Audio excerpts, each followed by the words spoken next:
little bit about what I'm going to present today. I'm going to be talking about what works in economic development, marketing, and communications, the conflict between economic developers and elected officials, the trouble with branding in economic development, internet and social media trends, overcoming inaccurate brands, and along the way, I'll be using some case studies. Some of the data and some of these ideas are included in a book I wrote called Economic Development Online, that came out this year. So as you think about the past, the present, and the future of economic development and of communications, one thing that you need to understand is that in the past, marketing and communications, we tended to put things in buckets, right? Like, so everything was marketing and communications. We do advertising and brochures, or we do trade missions, or we do our website, but they all fit together. A new way of thinking about this is, in fact, that there's really a continuum from both the offline and the online. And so what's happening is that some things that have always been online, right? The website has always been online, email has always been online, but so many of the things that we used to do to promote our communities, our cities, our regions, are moving from offline to online. And even some of the things that we thought would never happen, right? Even now meetings, we're, instead of face-to-face is now happening, not face-to-face. Another important trend is that as communities, we've approached getting businesses' attention in two main ways. One is through the most powerful influencers. We did PR. We wanted to be in the Wall Street Journal. Or if we had massive budgets, which was generally a big waste of money, we did like national advertising. But that was, I think that it's shown that that's really not been successful. The new opportunity really is reaching the magic middle. If you're trying to influence people about the brand or about what your community is about, is to reach out to the influencers, the people who are thought leaders, the experts, the people who influence the CEOs to make that final decision about making an investment in your community or region. Another important concept is this issue that you need to be able to influence them at the moment that it matters. Right? Because not everybody is interested in your community all of the time. It's about getting in front of them at the moment that matters, the moment of relevance. So we were very interested in, like, well, what actually works in economic development? And because people would come to these conferences and they would say, oh, this works or this doesn't work. And then they'd start quoting numbers, and then I'd ask them, well, oh, 70%. Now, what was the research that you got that number from? They said, oh, it just feels about 70% to me. And I'd say, wow, because everybody who just left the room thought that actually came from somewhere. So we said, well, we're actually going to get some numbers and find out. So in 2007, we did a national survey. We followed up in 2009, really kind of when things were really terrible, to find out to gauge what's going on in the country. And then this year again, as you know, we're starting to see some emerging possibilities of hope on the horizon. So may I have a volunteer? Anyone? Yes, your name. Bob Markley. Bob. So Bob, of all of the different marketing strategies, what was the most effective one? Was it, and please no one help him. Was it trade shows? Was it slogans? Or Bob, was it internet website? Which was it? Well, we're a pretty new town. We've been able to get by without doing anything because we were just really lucky for a long time. And so we never even had an economic development committee until the last year or so. And we were just starting to focus on branding. But I would have to say internet and website. That is the correct answer. Well done. Okay, so just for the rest of the presentation, I know many of you are elected officials. These are actually short questions, short answer. But for you, buddy, I owe you, so you got that right. I'll either give you a free copy of my book or I'll buy you a drink. Is that a deal? I'll take the book. All right. So we look at actually, websites came out as the most effective way of communicating to businesses that are making investments. And you can see the rest that are there. If you look at it over time, and I know the font is very small, but basically you can see almost everything kind of fell out of favor during the downturn. But now we're back up to where we were before. An interesting thing in terms of where you see some unique changes is that the corporate real estate folks really fell out of favor during the downturn. but have now moved back up to third. And then social media and online advertising both have had significant increases. So where economic development organizations are putting their most money is to their websites. And you can see it's great. The highest budget allocation is going to what is working the best. And then there's more funding given to personal contact. Although I just want to point out, this is, I can't make this stuff up. This is a trade show that the state of Missouri did, a major corporate real estate event. The reason you know that is, and they brought a band from Missouri. You can see there it says it's Missouri. Now, you need to know if you're going to do, because these are expensive, like you need to control and find a way to present yourself in a good way. You probably can't read this sign that the drummer has. It says overtaxed small business owner. Again, I can't make this stuff up. Social media is found to be, you can have the smallest budgets, but it is very, very effective. So you're getting high bang for your buck. Of all of the things, there are only two things that all communities agreed on that they're going to be spending more money on in the next 5 years. It's a website and social media. There's also elements that came out which are very expensive, but in fact had relatively low value, which was print advertising, brochures, and to some degree also trade shows and conferences. I would like to make a plea to all of you. Please stop the insanity. So I'll try and speak on behalf of economic developers, but I think in fact the problem is going in both ways. Because most of the folks in this room, you're elected officials, yep? And so you have economic development directors working for you. So one of the problems is you. You guys are part of the problem because you keep asking your staff to do things that don't work anymore. They used to work, but you are so familiar with them that you think you should keep doing them. So like putting ads in newspapers, guys, it just doesn't work anymore. But economic developers, the people who work for you, they do it because they bring it to you. They're like, here, look, can't you see I did something? We're doing something, and because it's tangible. Now, I think where the economic developers are at fault is that because you don't know what works, they have a lot of latitude to do stuff that doesn't. So I think both need to keep each other accountable. You guys need to innovate, and they need to measure what works. So here's some troubles with economic development branding. So let me ask you, what community brands are top of mind for you? And again, short answers, just throw them out. What are regions or communities, like their brand really sticks out for you? Gateway Arch. Gateway Arch, okay. Virginia's for lovers. So you know what's interesting? Everything everybody said, well, except for the arch, which is icon, or slogans. So I'm not asking the brand. The slogan could be around. That's something we talked about. But what else? Golden Gate Bridge. So these are icons of the communities. Crescent City. World Series Cardinals. History in Boston. History in Boston. Okay, so there's something where it's really connected to the brand, and it's not just about the slogan. Boston's slogan is the history, right? Tennessee Valley, the best damn valley in the world. Sure. Actually, I think that is a good part of it. Okay. Little Sweden, USA. I'm sorry? Little Sweden, USA. So again, so you see what's coming up is a lot of slogans, and what I want to get in your minds is, in fact, a slogan is not a brand, right? And I'll get a little bit more into that. So let me also talk about, so I think Las Vegas has a brand. It has a brand that you can do anything you want that you normally don't do, and no one will tell. Wall Street has a brand of finance. Silicon Valley, I don't have to tell you Silicon Valley, the blah blah of blah blah. Just say Silicon Valley, you know, or Colonial, Williamsburg. Right?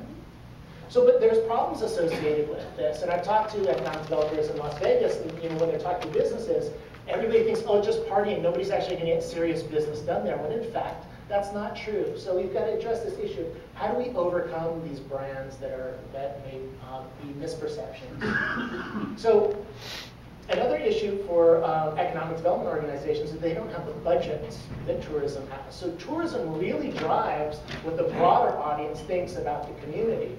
And oftentimes there can be conflict in terms of what that message is. It's great for Las Vegas that you can, I guess, hook up with people whose names you don't know. But that's probably not so good for business. Second problem is that many economic developers, residents, business actually don't know what branding is. And oftentimes what they default to is that branding is a slogan or a logo. And so that's where they start spending their money. And then they say, oh, we're rebranding our city, as if it's something that you can just pay for and then it happens.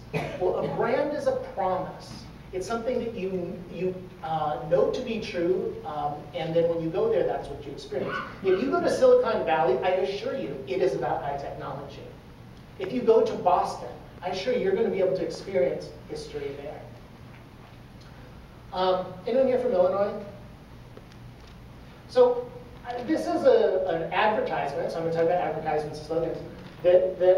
And does this make you feel anything about their brand? Does this stand out? What does this make you feel? Anybody, just quickly. It's like a clothing store, man. Clothing store? Anyone else? Does it make you feel?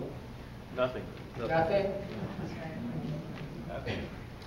All right, I have to admit, I tricked you all just a little bit. Look down at the logo. Actually, this is an advertisement for Indiana. I just photoshopped it. My point is that so many of these things are so vanilla. Like what you're talking about your communities, in fact, don't make you stand out at all. If I can change the logo and it makes no difference, we're not getting it right. Let's talk about slogans. How about idea for anybody here who's not from the community of one of these slogans who can tell me how it matches up? Where the river runs 1,000 tales? Anyone? Cape Girardeau. And the pursuit of happiness. Charlottesville, Virginia. See, all your other communities know pursuit of happiness. Unexpected, unforgettable. Oh, but you forgot. Columbus, Indiana. So, I mean, I can really go on with this over and over. And this is, I mean, people are spending a lot of effort around this. But in fact, actually, this is one of it. Comfortably south of Atlanta. Florida. This one, seriously, this one I think almost, when you think about also some of these issues of brand, I mean, this one almost borders on a little bit of issues of prejudice. Am I right? So, but I do like that one. I'm going to Florida in the future. So my point is that a lot of these things, they're just not unique, and I'm going to take it to the next level just so you can see how bad this can be. This is an example. Longview, Texas came out, they're going to be East Texas Pure and Simple. After the campaign went out, someone did a search, and in fact there were 2 other communities that were also Pure and Simple, and one of those was done by the same PR agency. People lost their jobs. But who got stuck with the bill? The community. And it made, of course, it made the local papers. And how did the elected officials look for hiring this firm? Pretty bad. Another challenge is communities aren't consumer products, right? There is great diversity in our communities, and we're not one thing. It's not so. Let me ask you, by show of hands, these are which are the different ways that economic development organizations are benchmarking their models. So option 1 is leads generated, recall of organization, site visits. Second is no benchmarking, company locations, lead generation. Third, businesses contacted, RFP sent, website traffic. You get to vote. Who thinks this is the way that ranked order of how organizations benchmark? Who says blue? By the way, this is not by party affiliation, blue versus red. Okay. Blue. Few. Yellow. Few. So red. Some people didn't vote. I know you guys are voters. You don't want people to vote for you. So most thought red. In fact, you're wrong. The #1 way that organizations benchmark is they don't benchmark at all. So we're not keeping ourselves accountable. #1, no formal benchmarking at all. We've got to measure what we do if we want results. Another problem, How do you measure brand impact for a place? This is a really tricky thing, and you've got to think about these issues. I want to encourage you, if branding is in fact more than you can bite off, to consider positioning, because I think you really can position communities. You can focus on specific industries or specific elements without it being everything. The other thing I want to focus on is the issue of overcoming misperceptions about your community's brand. I'll talk about this in two ways. The first is using facts and data to overcome, and second, conversations. May I have another volunteer? Nobody wants to be a volunteer anymore. No, you can't do it twice. I like you a lot, though. Yes. By the time a long list of locations is selected, how much more have corporate real estate professionals communicated with your website compared to your organization? Is it 24%? Is it 87%? Or is it 133%? I'm a quick study, 133%. This is the second correct answer you have today. So that, I owe you a book too. So, as we looked at this analysis, so we talked with corporate real estate professionals who are making decisions about investments. Green is when they're visiting your websites, blue is when they're making contact. So a lot of your communities are getting evaluated online before they ever talk to your staff or you. You are getting eliminated when you didn't even know you were in consideration. You're getting selected when you didn't know you were in consideration. What you have online is very important. So one of the things that you need to, that I have observed, and I think is certainly true, is that many communities that have a bad image, in fact, are great places for business. There are successful businesses. When you think about places that have a negative brand right now, you think about places like Detroit. But Detroit has tremendous opportunity. People have perceptions about Alabama, that the people there are not educated, or that, they're, and so there are like these prejudices against these places. But in fact, when you start doing searches about communities, you see places like Detroit and Huntsville, Alabama, rising to the very top. I want to show you how you can use data as a way of analyzing. This is a Greater Fort Lauderdale Alliance. It's a region. This is part of their website. So you can go online if you're a business and say, okay, I need to search for a building. You can put in whatever your parameters are. They'll show you the locations of the buildings. In fact, you can select the area of the community that you want to be located, and it'll show you just the properties in those areas. This is the property. You can drill down, get information so that you can contact the broker or share this information through social media. You can actually take a virtual tour. I told you the things we couldn't do before, now we can do online. We can actually drive down the streets of Fort Lauderdale virtually. So businesses are also going to be interested in what's the quality of the labor force in your community. So you just click on labor force, and now I see what the labor is. This is, again, not the opinion about what's going on in Fort Lauderdale, it's the facts. Or let's say you're interested in demographics. Every business is going to be different. How do you empower them to be able to tell you what they need? Well, in this case, they say, people come 35 miles to come work in my, or 35 minutes to come to work in my community. So what do those demographics look like? And of course, you can't do census data. Nobody's going to make $1 million, let alone a $100 million decision based on 10-year-old data. So the data has to be updated. Or here, what are the businesses? What in fact is the business climate? Not just what people think the business climate is. So you click on businesses, it's just mapped every industry. Right? So you can see it, color-coded, where the strongest competitions and synergies are, where your clusters are. And you can even refine it, so make the business able to empower the business to get information about the community. This is professional, scientific, and technical services. You can see there's a strong concentration in a specific part of Fort Lauderdale. And even about the individual businesses themselves. So this is really kind of the idea. This is all of you, your public works folks, have lots of data. They're not sharing it with economic development. They're keeping it for paving potholes. But in fact, you can use it to grow jobs. Where are your enterprise zones? What's the population characteristics look like? All of that information. And you're putting it at the fingertips of businesses. By vote. Social media is changing my work. Strongly agree? Agree? Disagree? strong, I think it's pretty clear. It is really effective. Another volunteer, Tom, I think. Tom, true or false? You're in control of the messages about your community. Is it true or is it false? False. It's the third in a row. It's the head trick. So what a lot of us used to like to do is we like to control the information about what's happening in our community. We thought we could control it, but with social media, everyone has a microphone, as I'm sure you've discovered during your election processes. These are the social media that economic development organizations are using, primarily Facebook, Twitter, followed by LinkedIn groups. And this is the frequency, Twitter and Facebook being used the most. In terms of most effectiveness for economic development, LinkedIn is on top. And what's surprising is how much time, a lot of economic developers, if you're wondering how much, your community is doing compared to others, site selectors are spending about 23 minutes a day, economic developers about 26 minutes a day on social media. And that it's going to grow in importance. Show you some examples of things that you can do to engage people and talk about what the characteristics of your community is. Here, respond to questions.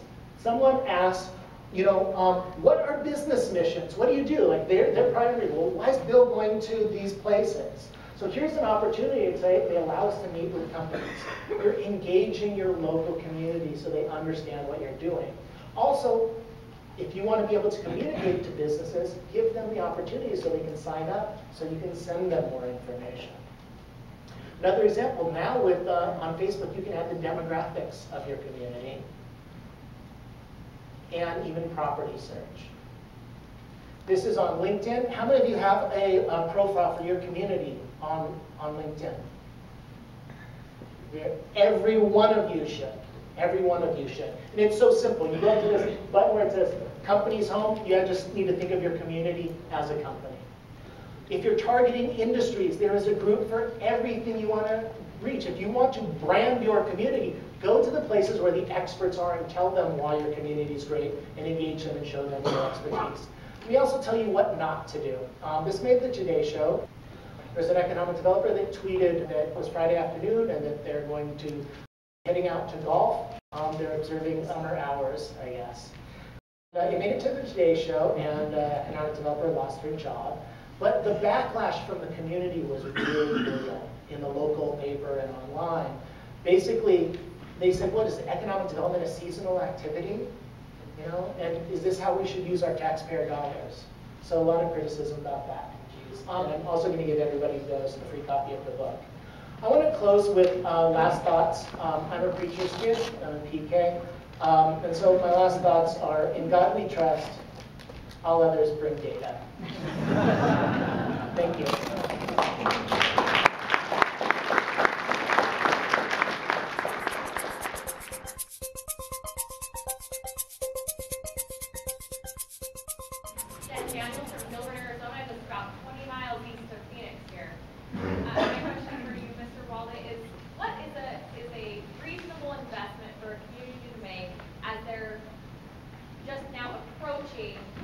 utilizing some of the tools that you talked about? Dollar-wise, what type of thing are we looking at as far as a commitment? So, we're interested in that. Obviously, I didn't have enough time to get into the full survey in terms of the data. We actually have data which varies across community size, and so there's not a one size fits all. Small communities are obviously spending more. Regional organizations tend to be spending the most. So I think probably the best thing is for me to actually give you the data, because the answer for you is going to be different than the answer for you. And anybody who would like access to that, just give me your card and I'll give you the data. But in general, I think if you want to see what's most effective, I think it's best to put your money in what works. And when you see that discrepancy in terms of big investments into low value, we should just stop doing that. And one of the reasons we did the survey is because I just went on the thinking that perhaps people are doing this because they just don't know what works. But if we actually look at it as an entire community, as a nation of what's working, then we can start really doing best practices. Ken, Cyber, Southwest Michigan. Companion question to the last one. People don't, the public doesn't always appreciate the money that is spent on branding or logos. Matter of fact, as public officials, we get flack about it. In Michigan, for instance, they've done a wonderful campaign called Pure Michigan that really suffered at first, and now I think everybody's very endeared to it. Any tips for getting the public to appreciate the expenditure for branding or logos? Well, I think politically it is don't do it just the city or the government. I mean, in the case, I think if you've got a partnership which includes if you have a community college or your school, if you've got some of your economic development, if you get the chamber involved and something's agreed to and you all chip in some money, it's not just, it's the business community saying this is something which is in our interest, creating jobs, the university, the college is saying this is something in attracting students and so on. So I think the partnership is one way to syndicate the political risk, and I think the public sees it's a coordinated approach among a lot of the community interests. The chance of getting shot at are a lot less. Because So spread the risk, apparently. Yeah, that's right. You know, I got into a pretty heated discussion with my co-author on the marketing book that we wrote together about this whole issue of, well, in general, I think the slogans part, I think both of us are pretty skeptical around, just because they don't, it's hard to have something that's truly encompassing of the community in a way that is not, in fact, generic, that I can't just substitute in and out. But around logos, he said to me, he says, Anatalio, but they're beautiful. And you know what, he's right. You know, I'm not against having more beauty in our lives, and on our business cards, and on our website. And I think that there is some value to that. Just to show that I have to eat my own dog food. So when I was working in local government and doing economic development, we came up with, and this is when I got my start in economic development, we came up with a tagline for our community. And it went on, you know, as you drive into communities, you know, it has the name of the city and your population, and then we had one that says City of Opportunity. Right? And the New York Times ran an article as our city went into bankruptcy with a big picture of that. And so clearly it made an impact on me of like, you know, let's be careful about like we're dynamic communities. I still believe it's a city of opportunity, but it's a different type of opportunity today. I think each year you go home, I mean, probably a lot of you don't know what, you know, look at your chamber materials, look at, you know, I did some of that with different cities trying to put this together to see if there was any, you know, coordination. A lot of times nicknames become something. The opening slide had broccoli. There's a city that said we're the broccoli capital of the world, and another one, corn capital, and you know, and to figure out what you're already doing. And in some cases, you don't realize one of your organizations is doing something and you might not even know it. Where is your 1245 presentation? So it's where the registration is. It's just to the left. There's an area with a bunch of seats and some big plasma screens.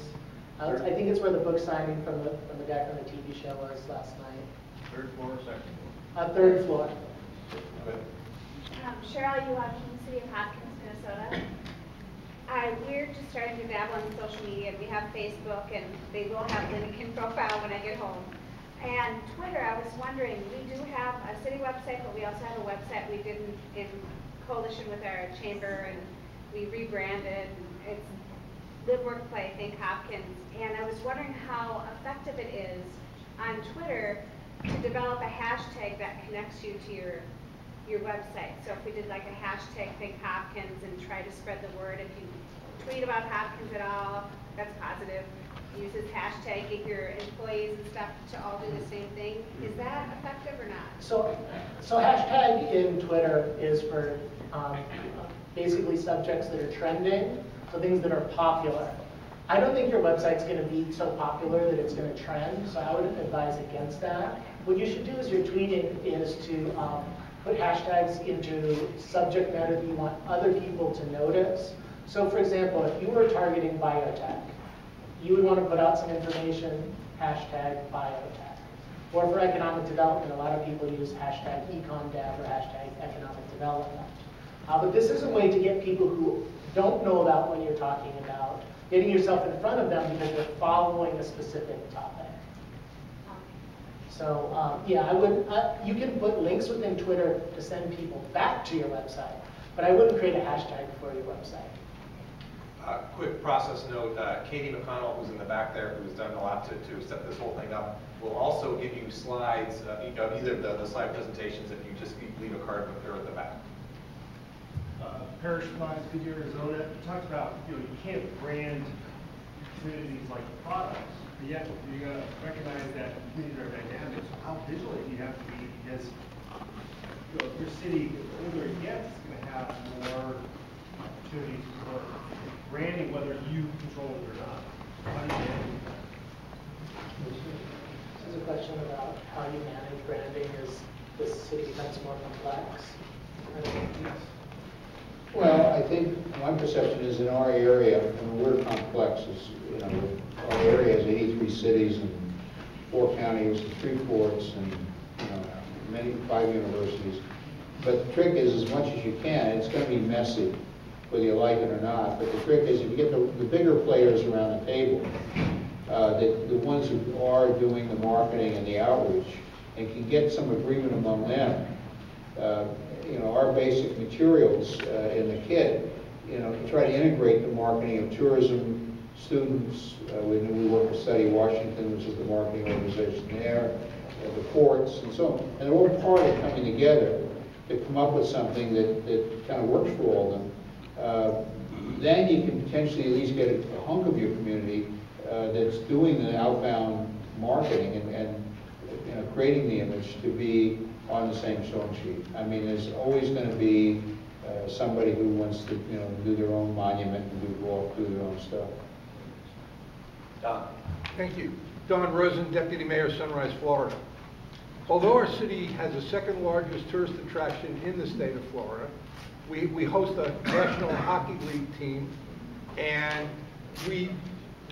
people visit us on a daily basis, and nobody knows where we are. We have to actually physically tell them we are a suburb of Fort Lauderdale, yet they've been to my city numerous times.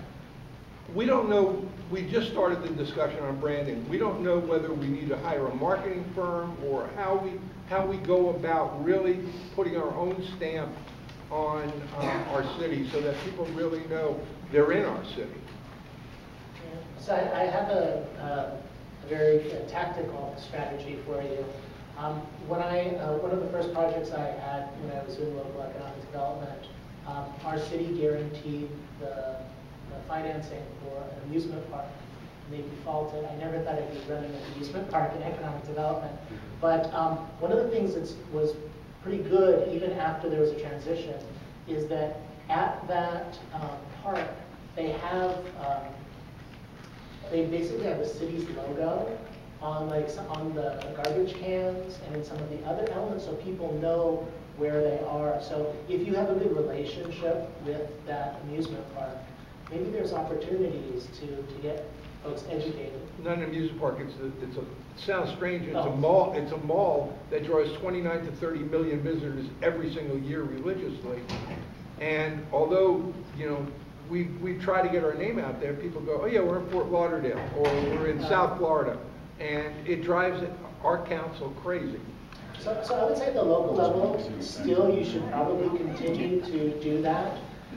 Like what I was saying is find some way to partner with them so that they can let folks know where you are. But I think Bill's idea when it comes to the issue of from a national or international perspective is people just aren't going to know your community. They'll be lucky if they know Fort Lauderdale. They're going to just say you're part of Miami. And so that's kind of from an international perspective. You talk to businesses, if you're in Europe or Asia, they say US, so there's New York and there's LA, and then done. We started, I went out, I met with the vice head of trade for Malaysia. He thought Seattle was 1.5 hours north of LA by car. if I came back from the first couple of trips I did in my board of directors, and I said, I know how to brand, we've got to change our brand. We're renaming Seattle Boeing. Because everybody said Seattle Boeing. And then no one realized Microsoft was there, or Starbucks, or other stuff. We still find people that think we're a one-horse town with Boeing. And so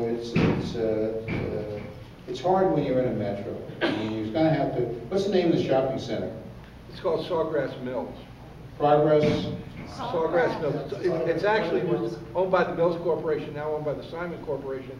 But they will show you, they draw 29 to 30 million visitors. Change Every the name of the cruise city ship to the that same comes as the in, shopping center.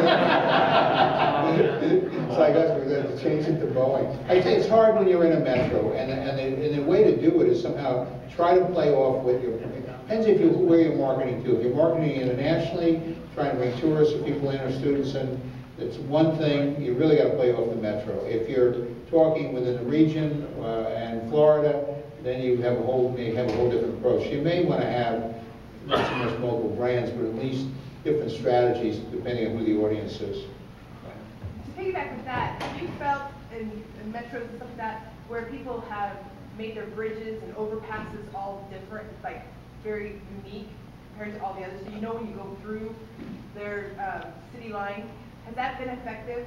I think, do you understand what I'm saying? Like all of the street signs are a certain shape or color, and all of their bridges and overpasses have something that makes them unique, say, I'm in this community. Have you seen that be successful of branding who they are? So I think the gateways are really important and can bring also to the same issue of beauty, right? Bring beauty to our community, so that you know that you're there when you're there.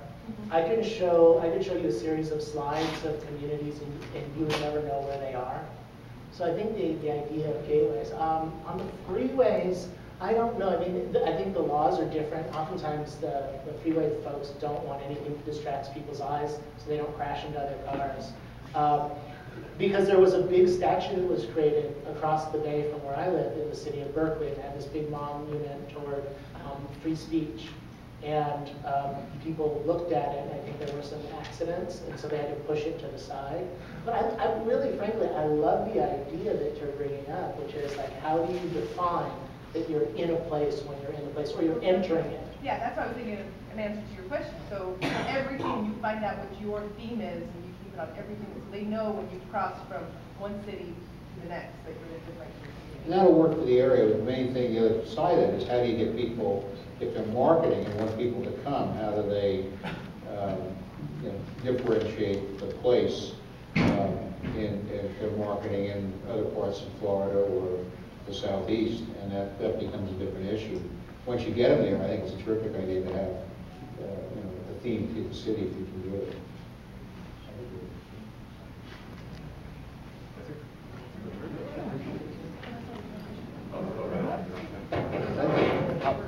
How do you measure the effectiveness of your marketing / branding investment? So the question was, how do you measure the effectiveness of marketing? And I think that's really important. Like, you actually have to know what's working. And in the book and in the survey, it actually shows the different benchmarking. I just didn't have time to get into the details. But each one is going to be, you use different tools, and they're measuring multiple ways. Some are measuring based on the businesses. Frankly, I think actually measuring how many businesses located in your community or how many startups is actually not a good measurement of marketing. That's a great measure of sales. But marketing, I think, you should be measuring how many leads are coming in so that you have the opportunity. The beauty of the internet is everything is measurable. Everything is measurable. You're going to know your conversions, you're going to know the visits, you know when it came, all of that type of information and the type of information they're pulling, so you can optimize around what's working and what's not working. I'm not really big into touchy-feely marketing at all, because none of our communities have the budgets to compete with GM or Microsoft, or, it's just, we have to measure, and there's some good examples of how people are doing it. My name is Brad Dorgan. I'm from Louisiana. And when I mention Louisiana to anyone, the first thing that comes to their mind is, of course, New Orleans. So I'm about 3 hours away from it, 3.5 hours. But what we do is basically, we just say that only 33% is marketed through the internet. And what we have is a lot of festivals in our town, folk food festivals, folk meat festivals. And we have had people from Haiti, Canada, and France that come to our town for those festivals. Yeah, you know, the other thing is, I think the greatest opportunity for the internet is not for the big cities, it's for the small and rural communities. And the reason being is that folks are going, it is entirely possible that people are there in New Orleans, they're coming, either they're popping through on business, or they've come for vacation, but they're not going to just happen to drive through your community. So how is it that you're able to be as big and as visible as the larger communities? Well, the internet is your platform. That's this place where small companies and small communities become big communities and big companies. You want an extreme example, by the way, what you said was Leavenworth, Washington, which was a town in the mountains that was slowly declining because the industry was shifting. And they decided they redid the whole place in a Bavarian town with all kinds of marketing. And so if you want to see a place that themed themselves to differentiate themselves and been phenomenally successful in doing it, in a major case, it's Leavenworth, Washington. It only has a population of 2,000 or 3,000. Yeah, that's actually, I think that's a really great example. I would say I think if you are a diverse and complex community where there's lots of good things happening, it's tricky to come up with what your different positioning, your different branding. But if you are a community that is not, you're not a one-trick pony, you're a no-trick pony, then I don't think that that's necessarily a bad idea. You just focus on one thing and do that really, really well. And there have been communities, as you mentioned, that have just completely reinvented themselves.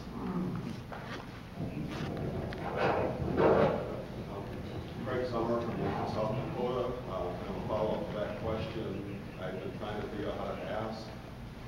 You're a small city like we are, you have 2 A+ strengths you're focused on. One is our 150th year of historical presence with the voters, and the other is we have the biggest resort on the Missouri, 2 miles from me. Any research, opinion, anything on which would be a better to focus on personally? Or try to combine the two somehow? If you have no, it becomes a resource issue. If you have 2, you can probably handle 2. It's trickier for the communities that have 20. What do you think?